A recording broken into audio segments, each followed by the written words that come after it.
From a seller's perspective, we appreciate 1031 buyers when we're selling off some of our single tenant net lease assets and things like that. So I'm curious, Josh, in your experience, right, what's been the biggest frustration you've seen for maybe a client when it comes to the 1031 exchange or other tax deferral options that don't work for like primary homes or cryptocurrency or business sales? What's kind of your take on that, Josh?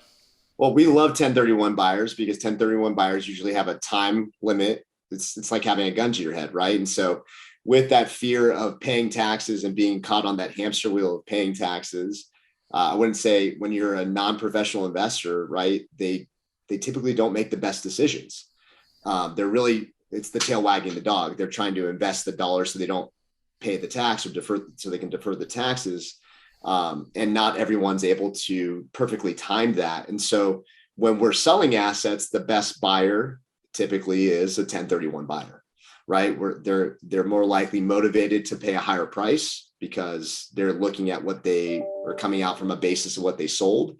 And they have a time limit on their hands as well, which it motivates them to move forward and less likely to come in and retrade or change their price or change their terms because, again, they have a time limit and a fixed issue on their hands based on the 1031. So from a seller's perspective, we appreciate 1031 buyers when we're selling off some of our single tenant net lease assets and things like that.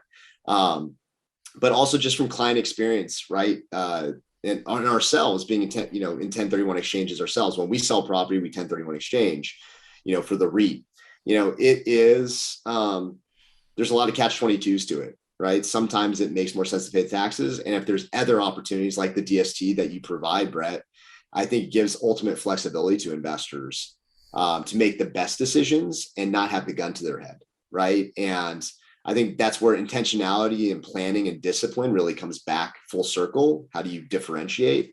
Is if you're planning on selling your business, selling whatever, that doesn't just happen overnight. It's like, hey, I'm just going to sell my business tomorrow and you close, right? There's planning and there's preparation and there's checklists that go into that. And you have professionals helping you. If you're doing a 1031 exchange or looking at alternatives, I would always go, again, back to professionals that do this 24/7, that are specialized to gather that information so you can make the best decisions. So you're not caught on, again, the hamster wheel, the roller coaster, the merry-go-round of 1031 and letting the tail wag the dog with taxes. It's you buying yourself that time. I think it's extremely valuable, and having a plan is even more valuable built with a professional. Very well said. Yeah, we call that the shotgun wedding, right? You get engaged in 45 days, get married in 180. We all had friends maybe get married, really quickly. And sometimes it just doesn't make a lot of sense. And or the 1031 exchange just doesn't work for business sales anymore. It doesn't work for cryptocurrency or primary homes. So we have a solution for that. It's called a Deferred Sales Trust, not to be confused with the Delaware Statutory Trust, which is also known as a DST. The Delaware is just another form of a 1031 exchange. But the Deferred Sales Trust is something entirely different, although it accomplishes a lot of things like capital gains tax deferral. It can also move funds outside your taxable estate. It can also give you the opportunity to be passive or active. You can do a little bit of both and really also diversify into different assets at different times. It doesn't have to be like-kind real estate. So there's a lot of advantages to it. If anyone wants to learn more about that, they can go to capitalgainstaxsolutions.com, capitalgainstaxsolutions.com.